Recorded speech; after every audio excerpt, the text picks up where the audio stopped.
बिस्मिल्लाहिर्रहमानिर्रहीम। अस्सलाम वालेकुम व्यूअर्स। अगर आपका दिल कर रहा है कुछ चटखारादार खाने को तो इस तरह से चिकन करेला बनाएं। यकीन करें बहुत ही ज़बरदस्त सा बन के तैयार हुआ है, बहुत मज़े का बनता है। और इस तरह से अगर आप बनाएंगे तो आप एक की जगह दो रोटियां खाएंगे। बहुत ही मज़ेदार है। इस तरह से आपके करेले बिल्कुल भी कड़वे नहीं होंगे और बहुत ही मज़े का बन के तैयार होगा इंशाल्लाह। तो चलिए शुरू करते हैं। उसके लिए ले लिया है मैंने प्रेशर कुकर और उसके अंदर मैं डालूँगी 1 कप पानी का। अगर आपके पास टाइम है तो आप पतीले में भी बना सकते हैं। मेरे पास टाइम कम था तो मैंने प्रेशर कुकर का इस्तेमाल कर लिया है। इसके अंदर 3 मैंने रफली जो काटे हुए थे प्याज वो डाल लिए, 3 ही इसके अंदर मैंने टमाटर डाल लिए हैं काट के। 1.5 टीस्पून इसके अंदर सूरज मिर्च डालूँगी, 1 टीस्पून इसमें कुछ धनिया का पाउडर ऐड करेंगे, 1/2 टीस्पून इसमें हल्दी जाएगी और 1 टीस्पून इसके अंदर नमक ऐड कर लूँगी। फ्लेम को हमने ऑन कर लेना है और यहाँ पे हमने इन चीज़ों को मिक्स कर लेना है।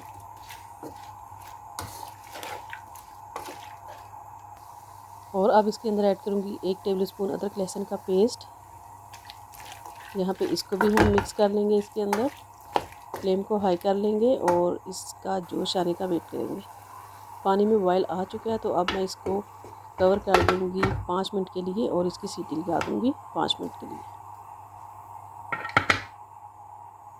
तो 5 मिनट के बाद देखें हमारे जो प्याज और टमाटर अच्छी तरह से गल चुके हैं, पानी भी थोड़ा सा इसके अंदर बाकी है। तो अब हम फ्लेम को हाई कर लेंगे और इसके अंदर मैंने 1 किलो चिकन धो के अच्छी तरह से उसको रख लिया था, वो इसके अंदर मैं ऐड कर लूँगी। अब इन्हीं टमाटर और प्याज के अंदर और पानी के अंदर हमारा जो चिकन है वो अच्छे से गल जाएगा, क्योंकि बाद में हमने चिकन को नहीं गलाना, तो सारा यहाँ पे ही हमने इसको फुली कुक कर लेना है। अब इसके अंदर ऐड कर लूँगी मैं 1 कप कुकिंग ऑयल का और साथ ही हम इसको भूनते भी जाएंगे। अब हमारा चिकन जो है यहाँ पे अच्छी तरह से गल भी जाएगा और भून भी जाएगा। फ्लेम हमने मीडियम कर लेना है अब इसका। तो दूसरी तरफ मैंने एक कढ़ाई ले ली है, उसके अंदर मैं कुकिंग ऑयल ऐड करूँगी। ये मेरे पास पहले ही करेलों वाला तेल पड़ा हुआ था तो वही मैं यूज़ कर रही हूँ। और करेले मैंने 1 किलो ले लिए थे, उनको मैंने नमक लगा के तो आधे घंटे के लिए रख दिया था। उसके बाद मैंने इनको अच्छी तरह से धो लिया है 3-4 पानी से।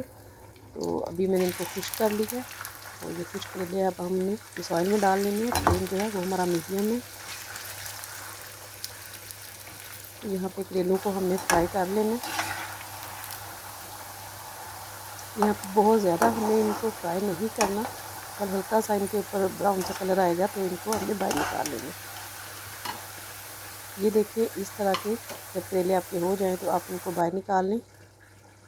अभी बाकी जो करेले थे थोड़े वो भी मैं इसके अंदर ऐड कर लूँगी, इनको भी फ्राई कर लेंगे। अगर सारे करेले एक ही टाइम में हम इसके अंदर डाल दें तो अच्छे से फ्राई नहीं होंगे। तो दूसरी तरफ देखिए हमारा जो चिकन है वो भुन भी रहा है, साथ अच्छे से गल भी चुका है। अभी इसको और देर लगेगी।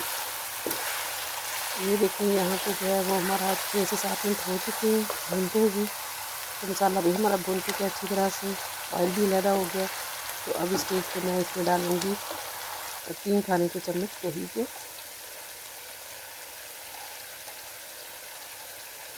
इसके टेस्ट को और बढ़ाएगा और बहुत स्मूथ सी जो है वो इसकी ग्रेवी तैयार होगी।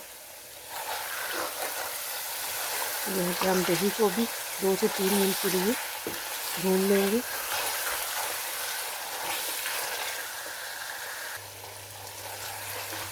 ये देखें दही भी हमारा अच्छे से भून चुका है, बहुत खूबसूरत और प्यारा सा कलर इनका आ गया है। तो अब इसके अंदर मैं ऐड कर दूंगी 1 कप पानी का और इसको हम यहाँ पे कर लेंगे मिक्स। क्योंकि थोड़ा सा हमें ढीले से करेले चाहिए, बहुत सूखे हुए खुश्क करेले अच्छे नहीं लगते। तो पानी डालने से थोड़ा हमें वो नरम सा जो है वो हमारी ग्रेवी और करेले जो हैं मिक्स हो गए तो बहुत मज़े के बनेंगे। तो अब इस स्टेज पे मैं ये जो करेले हैं इसके अंदर डाल दूँगी फ्राई किए हुए।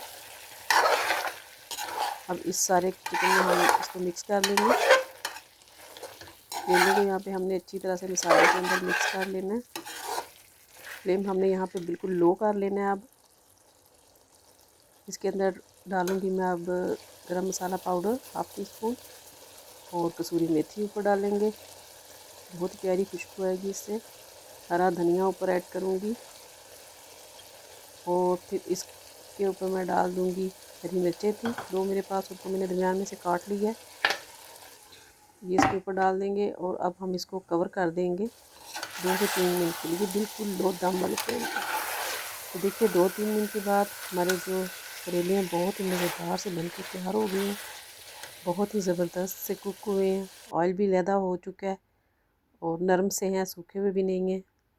बहुत ही ज़बरदस्त से हमारा करेला गोश्त रेडी है। अगर आपको मेरी रेसिपीज़ अच्छी लग रही हैं तो प्लीज़ इनको लाइक करें, शेयर करें, चैनल पे नए हैं तो सब्सक्राइब भी कर लें और मुझे भी दुआओं में याद रखें। शुक्रिया।